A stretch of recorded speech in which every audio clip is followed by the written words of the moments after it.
Today we're going to look at the Sr22.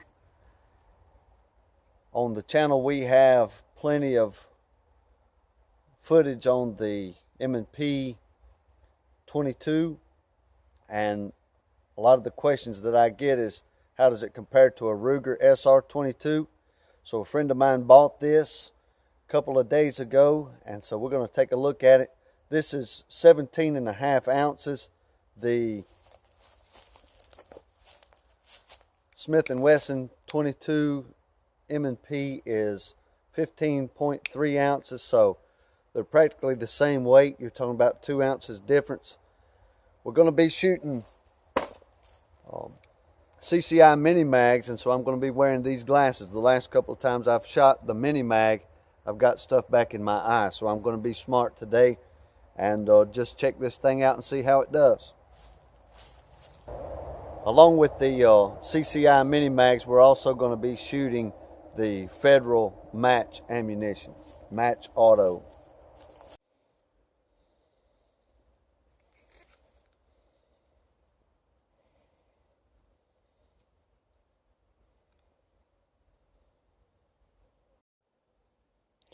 And here it is on safety.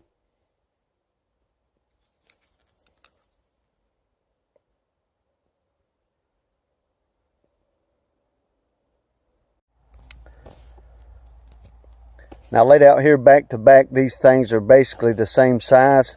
You can see we've got flat ground here and also flat ground here. But up the back, this thing is more curved in and cut in. I suppose that's to fit the hand better. And you can definitely feel the difference in the grip. There's a lot of pressure off the back of this pistol into your palm. So I think that's going to turn out to be a matter of preference. Now on my Smith & Wesson M&P 22, I use my Glock 19 holster, and it fits very well. This Sr22 Ruger also fits in my Glock 19 holster, but it is loose. And so you'll probably want to find a better holster for this. I haven't looked into whether or not they are making a holster for this. I'm sure that they do. I'm sure that somebody makes one that'll fit it very well. But I don't like to buy 7 or 8 holsters when one will hold it as good as another. So far my Glock 19 holster is doing a good job of carrying this around.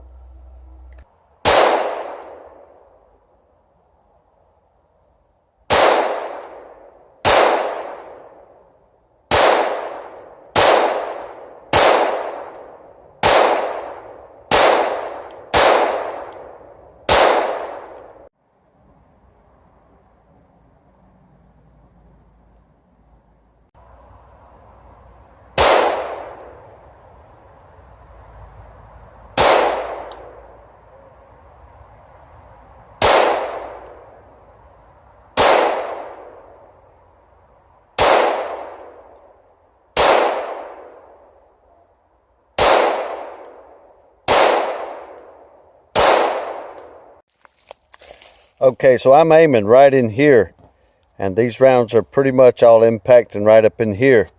Maybe shooter error, messing with the new pistol, but I am going to aim at the same place and bury the front sight post a little bit in the rear sight and see if that doesn't change some things.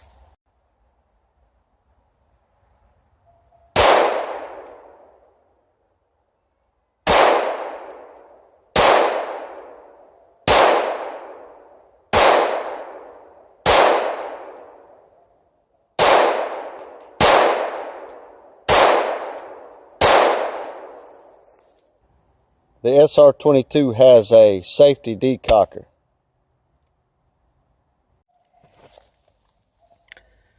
Now, burying the front sight post into the rear sight post did bring down the impact of the round to where I wanted to aim. In other words, my aim point and the striking point on the target are the same. So that all depends on the distance from the target. I'm between 8 and 10 paces from the target. So as you move away from the target or closer to the target, those little things will change. And of course, you'll need a lot of time and practice with a specific weapon in order to make those things second nature.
There's 50 rounds in the terminal T.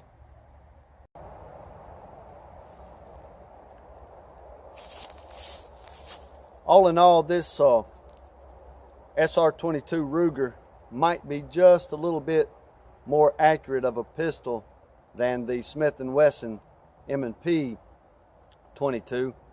It'll take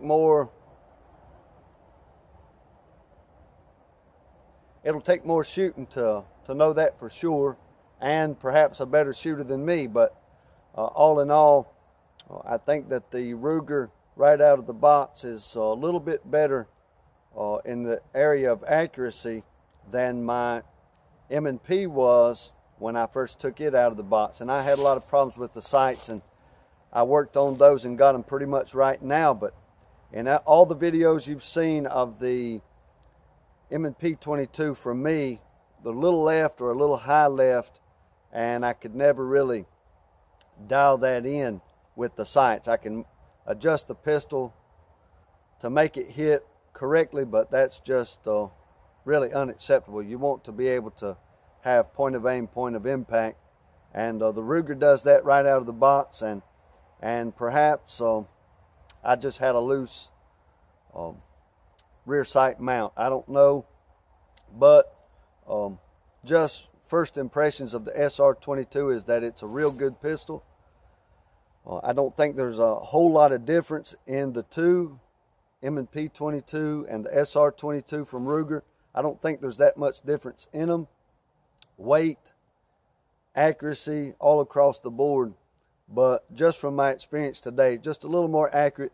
The handle definitely feels different. The grip that you can get on it is definitely different. Hard for me to get used to the SR22 grip, but it might even be better. So every opportunity that I get, we'll put some more rounds through it, and maybe someday we'll revisit it.